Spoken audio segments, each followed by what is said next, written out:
they're trying to get all the different information from all the different teams. So I'm not sure, I know for a fact they didn't get every single suggestion, but I tried to sort of naturally where it fit, bring it in there. So it would open with these are our 3 catchwords. Each lesson we do, we would want to have a screen that kind of looks a little something or very similar to this one. Okay. So in order to be safe, responsible, and caring, we have to talk about in-school expectations. And I know that it is very much not like a great thing to just read the slide, but when teachers are doing this with their students, it will be good for them to go over just each word to make sure no one has a reason to say they didn't get the information or have a chance to have it clarified. All right, so school will be different. All classrooms will need to observe library rules. Jot down some thoughts as to what library rules might be. And you can take a moment and use these graphics to help you do it. I'm going to set my timer on my end for 20 seconds, and you can jot down your thoughts. Ooh, I hear some furious typing.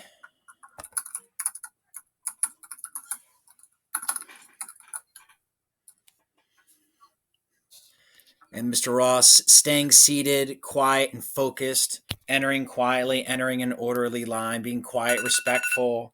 Excellent. I'm seeing a lot of great responses. All right. And that's exactly right. So a lot of it is stuff that we kind of know how to do or I can figure out how to do. But now the stakes are obviously a little bit higher. So if you could, let's take a look just at this graphic real quick. You'll see aerosols. There are 100 respiratory droplets that are less than 100 micrometers in diameter that can remain suspended in the air for hours. Droplets, these are particles that are larger than 300 micrometers and due to air currents fall to the ground in seconds. 1,200 aerosols are released for each droplet. Is there anything that's particularly interesting or distressing or you want to know more about on this slide? Can you take a moment, just like 10, 15 seconds, and circle any part that kind of jumps out to you?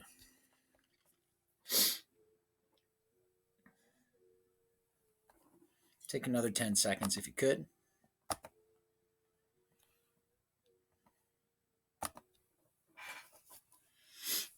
And I've collapsed everybody's answer on one another, and it looks like 1,200 aerosols. And I see someone wrote, "Wow, oh my gosh, ew." And I'm with you. It's absolutely the human body is a gross thing.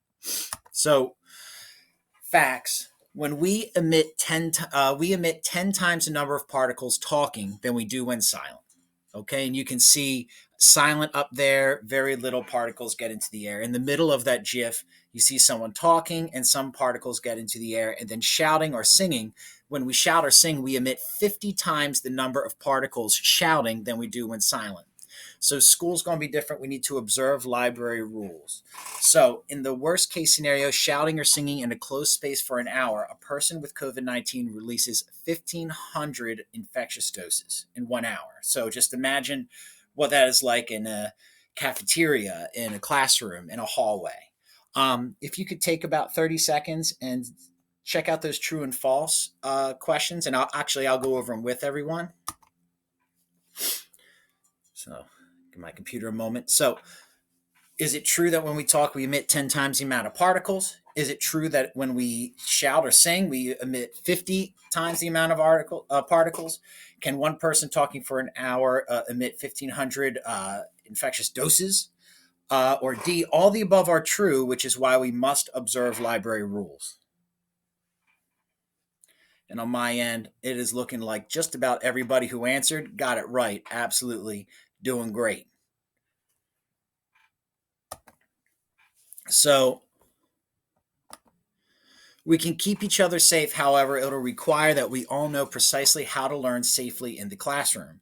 So circle an area on the screen that you think would be worth further discussion. What's something that you notice either about that GIF on the left or that sort of that picture on the right? Can you take about 15 seconds and then we'll just have a brief discussion?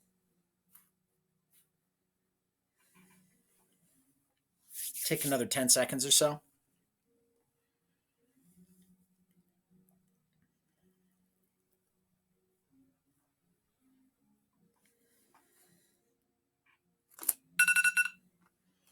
Excellent. I'm just going to pick randomly what one of us chose to circle, and I wanted to pick on um, Mr. Cow.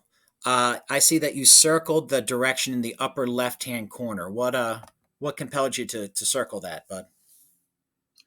I circled there's a picture of, looks like a teacher talking to a student.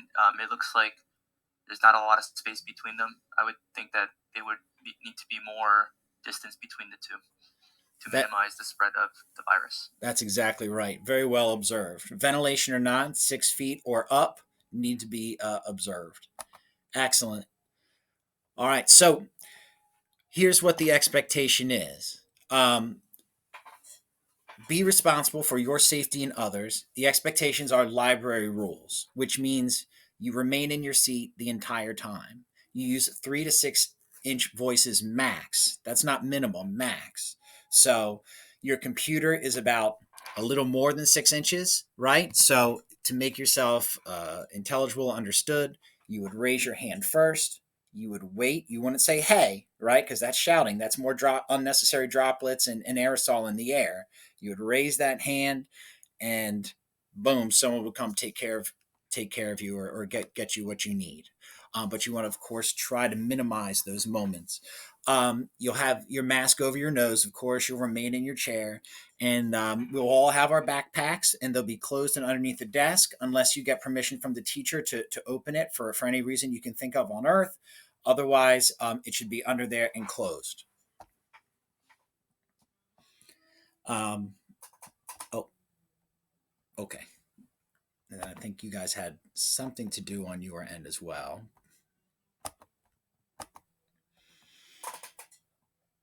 Sorry, taking a moment to load on this end. All right, so I see that everybody who's doing this with me fully understands what library rules are. No one has indicated to me that we don't fully understand. So if you could take a moment, if you haven't had a chance yet, and just indicate, do you fully understand what the library rules are? Okay. All right. So here's a non-example, and you can see on the left-hand side here, sitting in the chair, facing forward, wearing a mask, absolutely on point. But on the right-hand side, you can see that there's a lot more nonsense going on. Now, if you as a teacher were to take the time to show the whole TikTok story to go with it, that would be up to you. But it's not necessary. That'll be part of the larger campaign to everyone else. Okay. So if you could take about 10 seconds, 15 seconds, and write down what jumps out to you as some dangerous mistakes the person on the right might be making.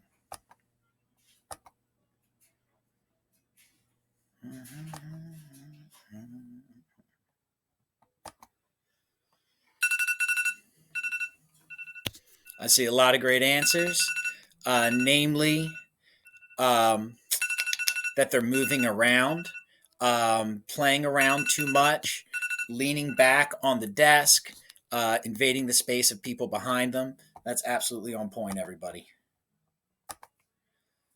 So the last thing I would ask you to do is just to make sure that you're sure you know what the expectations are.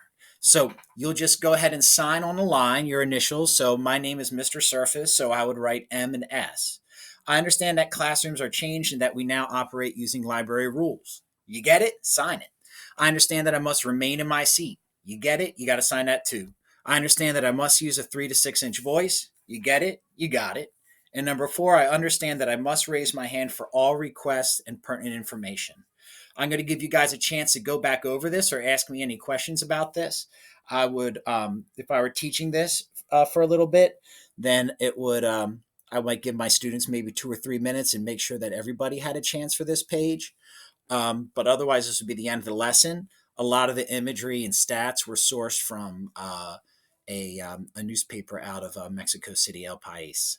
And then I would turn off my Screencastify.